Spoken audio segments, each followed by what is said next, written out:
हर हर महादेव। नमस्कार मित्रों, मैं हूँ मिली और आज मैं आपके लिए बुधवार के प्रदोष की अच्छी सी कहानी लेकर आई हूँ। चलिए हम महादेव जी का नाम लेकर कहानी और उसकी कथा का फल एक्सप्लेन करते हैं। उससे पहले मैं आपको एक छोटी सी रिक्वेस्ट कर रही हूँ। अगर आपको मेरी कहानियाँ पसंद आती हो और आप भगवत गीता भी सुन रहे हो तो कृपया आप मेरे इस चैनल को सब्सक्राइब कर दीजिए, क्योंकि मैं और भी बहुत सारी अच्छी अच्छी कहानियाँ आपके लिए लेके आऊंगी। अगर आप मेरी चैनल को सब्सक्राइब करते हैं तो मुझे काफी अच्छा सपोर्ट मिल जाएगा।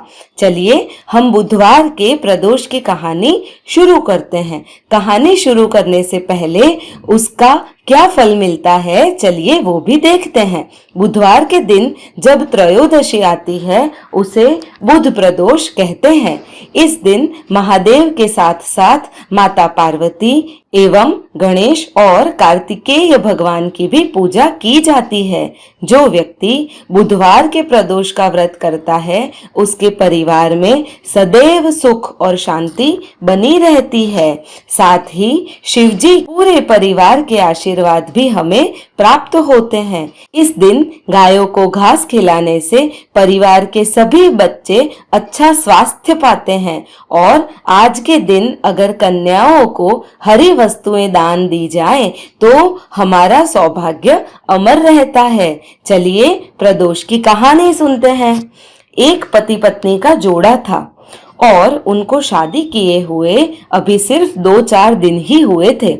वे दोनों महादेव के भक्त थे और सदैव ही महादेव की आराधना एवं प्रदोष का व्रत किया करते थे।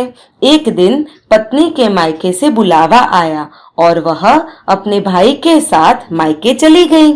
यहाँ पति को उसकी बहुत याद आ रही थी, तो वह भी 2-3 दिन के बाद उसी के मायके अर्थात पत्नी के मायके रवाना हो गया। ससुराल में कुछ दिन रुकने के बाद वहां से अपने घर को आने के लिए कहा। उस दिन बुधवार था। पति के सास ससुर ने उसे बुधवार को न जाने की सलाह दी, परंतु वह नहीं माना और अपनी पत्नी को लेकर वहां से रवाना हो गया। रास्ते में पत्नी को बहुत प्यास लगी तो उसने अपने पति को कहा। पति ने कहा, ठीक है, तुम पेड़ के नीचे बैठो, मैं पानी ढूंढकर पानी लेकर आता हूँ। और वह लोटा लेकर चला गया। जब वह पानी लेकर लौटा और देखता है तो उसकी पत्नी किसी के साथ हंस हंस के ठहाके ले लेकर बात कर रही थी। उसे बहुत गुस्सा आया और वह भागा भागा उन दोनों के पास गया। जाके देखता है तो उसकी पत्नी जिससे बात कर रही थी वह हूबहू पति जैसा दिखता था। पति और पत्नी बड़े अचंभित हो गए और उन दोनों आदमियों का वहां पर झगड़ा होने लग गया। झगड़े की आवाज सुनकर गांव के बहुत सारे लोग वहां इकट्ठे हो गए और सिपाही भी वहां पर आ गया। सिपाही ने औरत से पूछा, बता इसमें से तेरा पति कौन सा है? वह भी परेशान हो गई थी। मन ही मन उसने महादेव से प्रार्थना की कि हे महादेव, इस विपदा की घड़ी में मेरा साथ दीजिए और मुझे यहाँ से उगारिए। बस प्रार्थना करने की देर थी और वह दूसरा आदमी वहीं पर अंतर्ध्यान हो गया। गांव के सारे लोग एवं सिपाही वहां पर देखकर भौचक्के रह गए। पत्नी ने पति को सारा वृतांत बताया और पति और पत्नी ने महादेव के खूब खूब धन्यवाद कहा।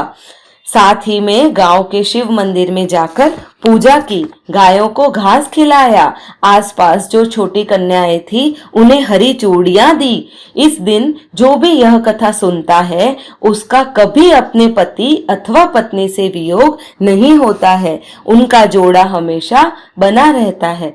तो बंधु मित्रों, आप सब मेरे साथ बोलिए हर हर महादेव।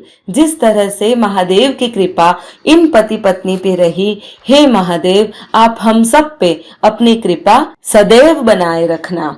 अगर आपको मेरी कहानी पसंद आई हो तो मेरे इस चैनल को सब्सक्राइब कर दीजिए और लाइक करना ना भूलें। अगर आपको लगता हो कि कोई आपके परिवार में प्रदोष व्रत करता है तो उसे ये कहानी जरूर शेयर कीजिएगा। हर हर महादेव।